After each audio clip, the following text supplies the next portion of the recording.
तो हमने मजहब और दुनिया को अलग अलग करने की कोशिश की और यही हमारी सबसे बड़ी दिक्कत बनी रही, जो कि मोटे तौर पर ब्रेक से पहले की चर्चा में बात निकल कर आई। अब मैं आ रहा हूं आपके पास। शाजिया खान साहिबा समाजी कारकुन है, महिलाओं के लिए, खवातीन के लिए भी काम कर रही हैं, लगातार मोर्चे पर रहती हैं, लगातार बहुत सारी तनकीद के बावजूद भी काम कर रही हैं। मैं आपसे जानना चाहता हूं शाजिया खान, सामाजिक कारकुन भी आप, चलिए महिलाओं से तो आप जोड़िएगा ही, लेकिन पिछले 500 सालों की अगर मैं बात कर लूं, ज्यादा दूर नहीं जा रहा हूं, हमने मतलब मुसलमानों ने, मैं कह रहा हूं अपने लिए भी, कि हमने समाज की तरक्की में क्या किरदार अदा किया है। मैं बर्रे सगीर की बात कर रहा हूं, हिंदुस्तान के हवाले से हम बात करेंगे। हमने अगर करना भी चाहा है तो ये कुछ कथाकथित लोगों ने नहीं करने दिया है। जैसा कि अभी आपने एक सवाल सामने आपके आया कि हम लोगों ने पर्दा नहीं कर रखा। आप मुझे ये बताइए, अगर हम लोग बाहर काम करने निकलते हैं तो सबसे पहले पर्दा बीच में आ जाता है। क्या हमारे हुजूर पाक की बीवी खतीजा क्या बिजनेस नहीं करती थी? क्या उन्होंने रास्ते नहीं दिए? 4 बीवियों का आज मतलब क्या रह गया है? सिर्फ अय्याशी। लेकिन उन्होंने किस कॉन्सेप्ट को अपनी उम्मत को रास्ता दिखाने के लिए, सिर्फ उन्होंने अगर कहा तो किया कि तो उन्होंने अपनी उम्मत को रास्ता दिखाने के लिए किया। लेकिन आज का मुसलमान जो है अय्याशियों से ऊपर आ ही नहीं रहा है, ये हकीकत है। और इसीलिए हर वक्त इस्लाम के ऊपर एक उंगली उठी रहती है, क्योंकि आज हम कहाँ खड़े हुए हैं ये हमें खुद को नहीं पता है। हर वक्त यही हलाले पर्दे, मतलब इस्लाम तो बेहतरीन है, निकलते, लेकिन मुसलमान बदतरीन हो गया। उससे अच्छा कॉन्सेप्ट नहीं है हमारे इस्लाम से। अच्छा, औरतों को जो हक इस्लाम ने दिया है, हुकूक जो औरतों के को इस्लाम ने दिए हैं, वो कहीं नहीं हो सकते। बराबर के हुकूक हैं। औरत को इतना दर्जा दिया गया है कि औरत के पैरों में जन्नत बताई गई है। लेकिन आज हर वक्त मुसलमान औरतें भी, मुसलमान खवातीन भी, महिलाएं भी इस बात को नहीं समझती, उनको पता ही नहीं, उनको पता नहीं, बताया नहीं जाता या उनको धोखे में रखा जाता है। धोखे में रखा जाता है, ये सच है कि धोखे में बरहम हो जाती है, क्योंकि उनको समझाओ तो बरहम हो जाती है। वो कहती है गैर इस्लामी बात बता रहे हो। सर, सबसे बड़ी जो कमी है वो एजुकेशन की है। आज मुस्लिम्स और औरतों में एजुकेशन नाम की कोई चीज नहीं है, क्योंकि उन्हें सिर्फ वही एक चीज है कि बस शादियां करो, बच्चे पैदा करो, घर में रहो। आदमी तो ये कहता है अपनी बीवी के लिए कि कोई गैर मर्द तेरी आवाज भी ना सुन ले, लेकिन तुम बाहर क्या कर रहे हो ये तुम्हें कुछ नहीं पता। वो भी किसी की बहन बेटी है जिनकी इज्जतों से तुम खेल रहे हो। तो ये सब जो है ना, ये लोग होने नहीं दे रहे हैं।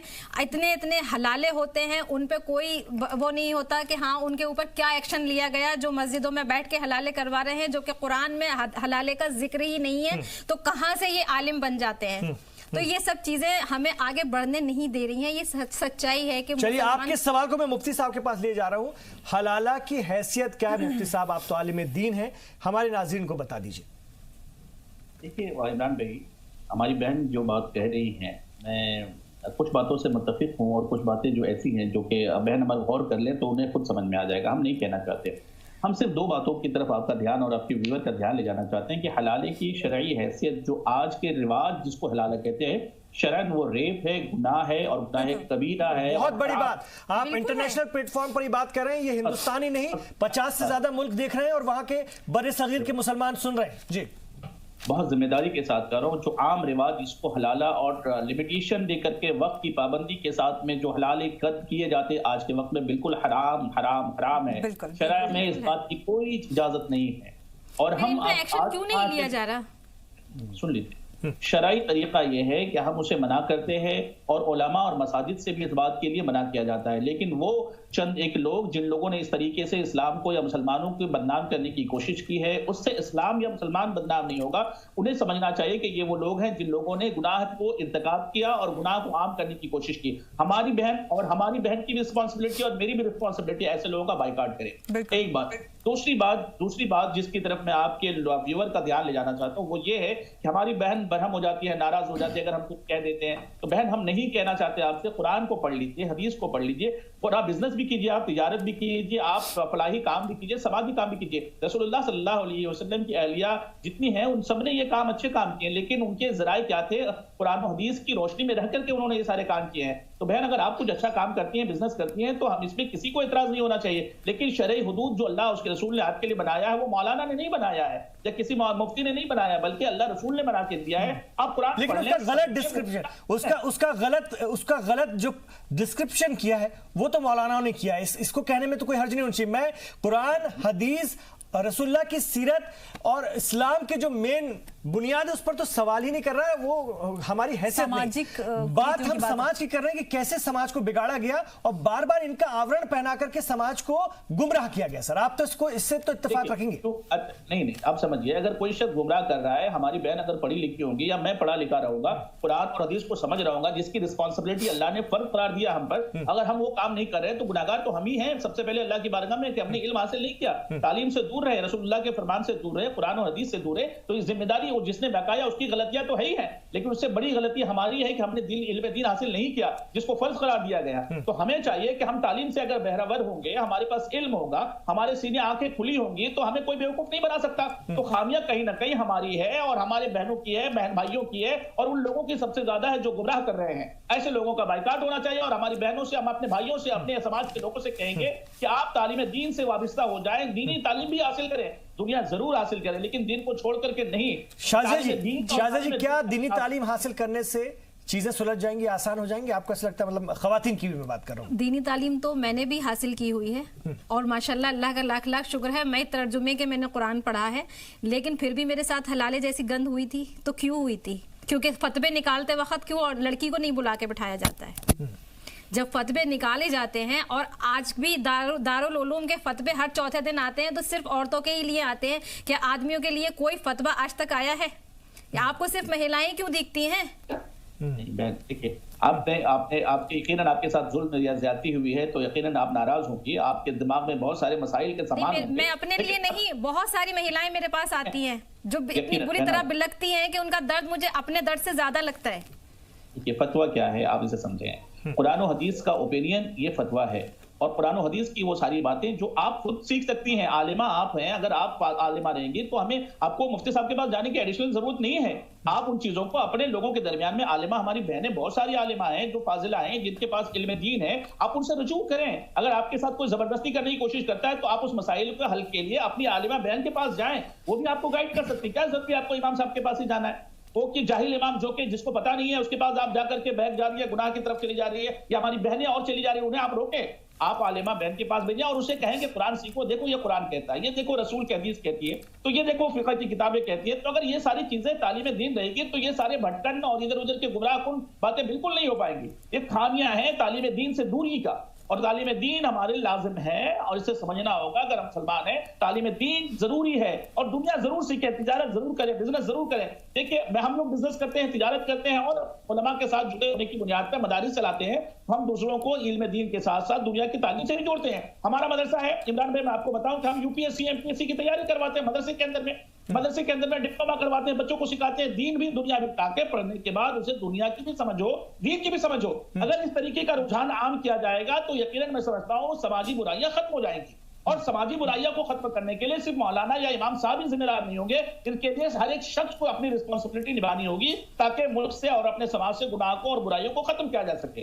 किसी के ऊपर में ठेकड़ा फोड़ने से अपने मसले का हल नहीं होगा, और ये ठेकड़ा फोड़ते हुए आज हम इस दहाने पे पहुंच गए कि आज हमारा कोई आसान हाल नहीं है, सिर्फ तोहमत बची है, इसके अलावा कुछ नहीं। इसलिए हमें चाहिए कि हम अपने गरीबान में झांके, हमें कितनी खामियां हैं और अपनी खामियों को सुधारें। इंशाअल्लाह हमारे मसाइल का सारा हल निकल के आ जाए। अंबर ज़ैदी, क्या कहेंगे? आपको लगता है कि मुफ्ती साहब की बातें 100% सही हैं? जो सवालात इनके थे उनका जवाब मुफ्ती साहब के जरिए साफ साफ मिल पाया, सही मिल पाया? क्योंकि जो इनके सवाल थे वो बहुत सारे लोगों के जहन में पैदा हो रहे हैं और उसका जवाब बहुत सारे लोगों को क्या इसी तरह से मिलना चाहिए या और भी कोई बात होनी चाहिए? देखिए, जो मुफ्ती साहब कह रहे हैं और जो शाजिया जी ने बात रखी उसमें एक गैप है। उसमें हम मुझे कुछ, मैं दीनी तालीम भी रखती हूँ, मैंने समाजी पढ़ाई भी की है, और जब कोई मसला आता है जैसे शाजिया की ज़िंदगी में हुआ, अगर वो खुद ये बात भी बोलती हैं तो जो समाज के लोग होते हैं, जो एक पुलिस का काम करते हैं, जो आपको नसीहत देते हैं कि नहीं आप तो कुरान के खिलाफ हो, नहीं आप तो मजहब के खिलाफ हो, तो उन लोगों की जिम्मेदारी कौन लेता है? आप चाहकर भी वो चीज़ नहीं फॉलो कर पाते,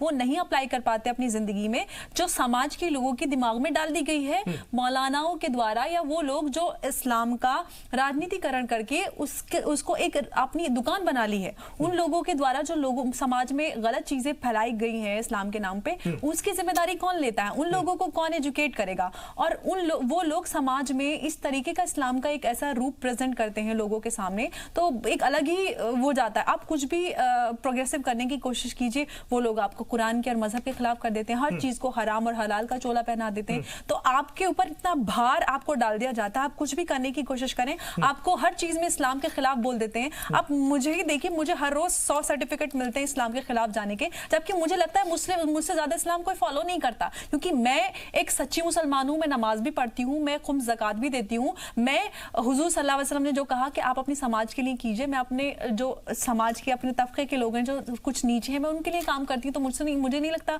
मुझसे ज्यादा कोई इस्लाम फॉलो करता है। सबसे बड़ा इस्लाम यही है। जरूरी नहीं है कि आप हिजाब पहन के या टोपी लगा के आप मजहब के नाम पे दुकान बना लें तो वो इस्लाम हो जाता है। इस्लाम वो नहीं है। इस्लाम ये है, हमारे मुसलमानों की प्रॉब्लम ये है कि हम हुजूर सल्लल्लाहु अलैहि वसल्लम ने क्या कहा उसको फॉलो नहीं करते, हम उसको समझने की कोशिश नहीं करते, बट जो दिखावे वाली चीजें हम उसको रीत बनाकर दिखावा करते हैं कि हम बहुत बड़े सच्चे मुसलमान हैं। इस्लाम की रूह को छोड़ के आपने चोला पहन लिया मस्जिद इस्लाम से का। बाहर निकल करके आए, उसके बाद अपने ही किसी मुसलमान भाई को अपनी ही दुकान से खराब नोट पकड़ा दिया कि ये नोट मेरे पास खराब था, ये इसके आगे इसके जरिए चल जाएगा, बिल्कुल ठीक है।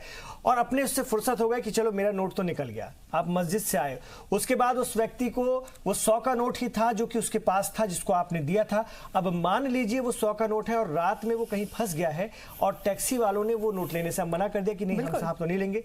अब सोचिए, आप तो फुर्सत हो गए, वो व्यक्ति, वो शख्स आपको गालियां देगा, हो सकता है कि वो आपके पास दोबारा ना पहुंच पाए और आपको भी नहीं पता कि आपने किसको दिया था, क्योंकि आपके पास बहुत ग्राहक आते हैं। लेकिन कुरान करीम बताता है, अल्लाह का फरमान है कि आखिरत में तो पकड़ होगी। अल्लाह ताला रिवर्स फॉरवर्ड करना जानता है, ये कुरान कहता है, ये दीन कहता है।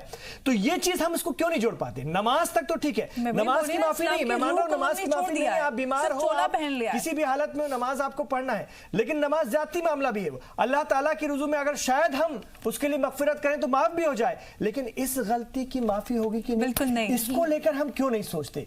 तो एक बड़ी सीरीज आज से हमने शुरू की है। आज तो हम ओवरऑल बात कर रहे हैं, सारे मुद्दों को छूने की कोशिश कर रहे हैं, लेकिन इंशाअल्लाह ताला कल से एक मुद्दे पर मैं आऊँगा, चाहे वो हलाला हो, चाहे ख़वातीन की बात हो, चाहे एजुकेशन की बात हो, चाहे फतवों की बात हो, और भी बहुत सारी चीज़ें हैं, उस पर एक एक करके हिजाब की बात करेंगे, बुर्के की बात करेंगे, और भी बहुत सारी बातें, समाज सेवा के मैदान में क्यों पीछे उसकी भी बात करेंगे, और बहुत सारी बातें करेंगे। लेकिन आज सारे मुद्दों को छू रहे हैं, आज एक भूमिका बना रहे हैं।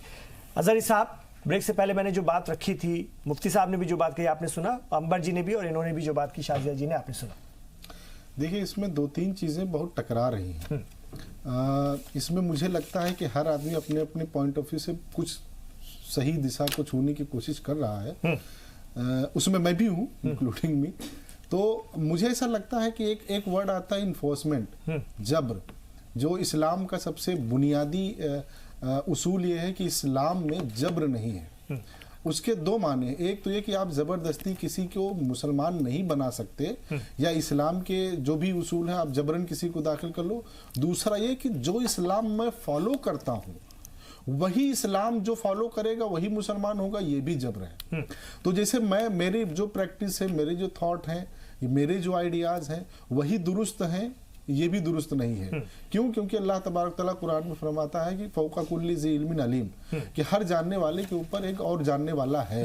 और हम अपनी जिंदगी में भी देखते हैं कि बहुत सारे ऐसे शोबे होते हैं जो रह जाते हैं। तो इसका मतलब क्या हुआ कि एक्सेप्टेंस की एक गुंजाइश हमेशा इंसान को अपनी जिंदगी में बाकी रखनी चाहिए कि हाँ, इतना मुझे मालूम है, हो सकता है इससे ज्यादा भी हो, और जितना अभी तक मुझे मालूम हो सकता है उसमें भी कुछ गुंजाइश हो।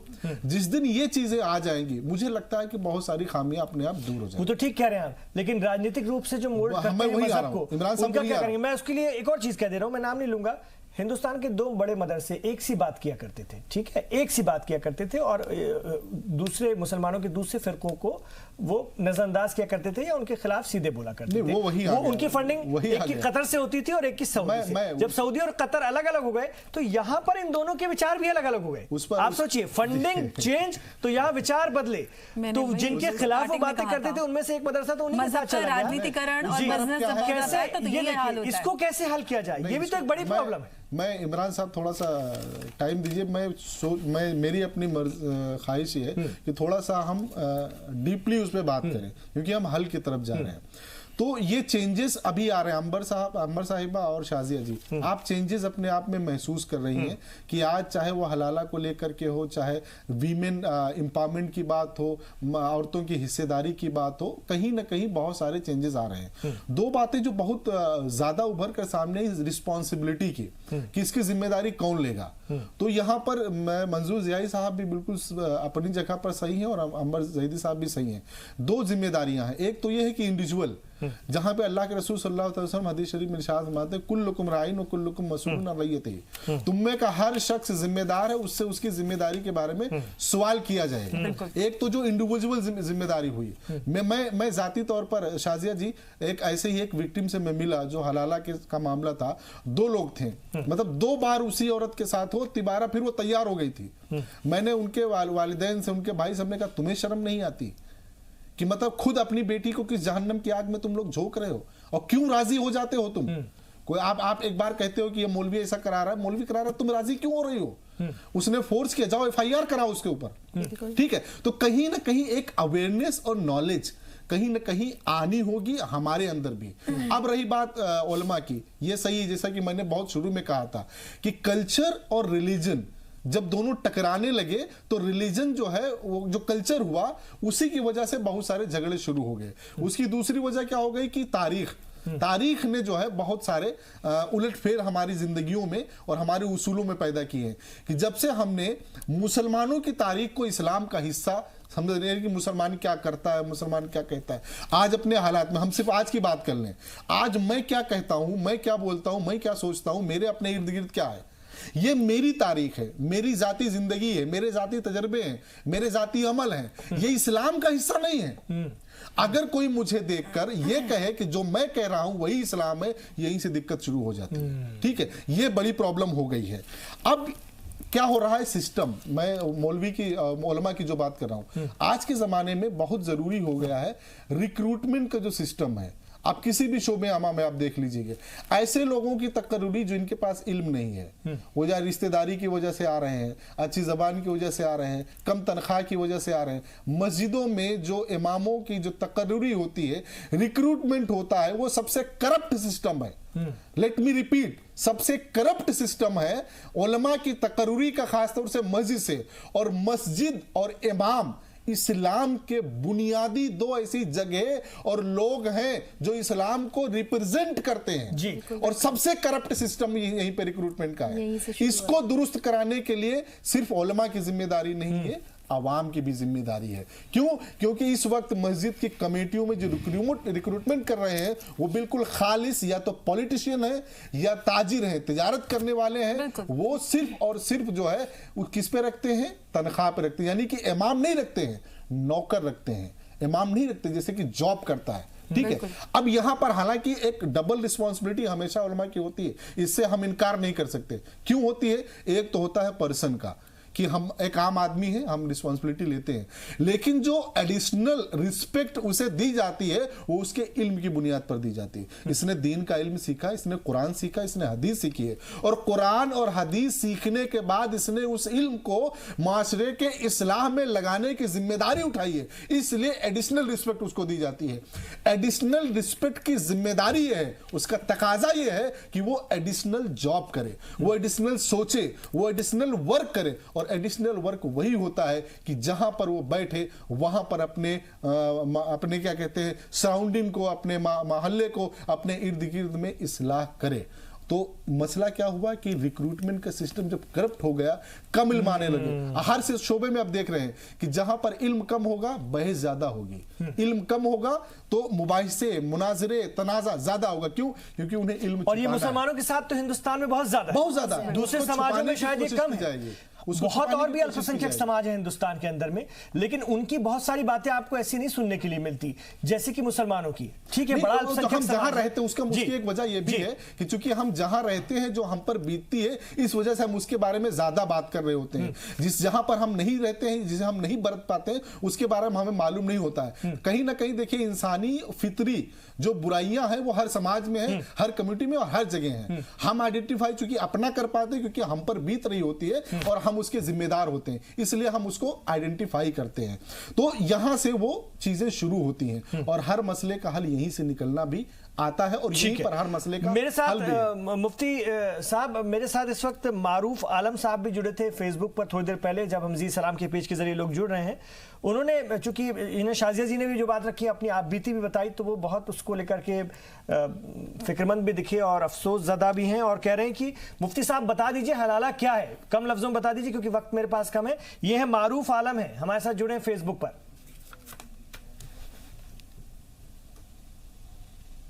मुफ्ती साहब जी, आपसे मारूफ आलम साहब पूछ रहे हैं हलाला क्या है। हमारे एक दर्शक हैं। क्या अगली आवाज उनकी आएगी या मुझे? नहीं, मैंने उनका सवाल पढ़ा और आप तक पहुंचा दिया।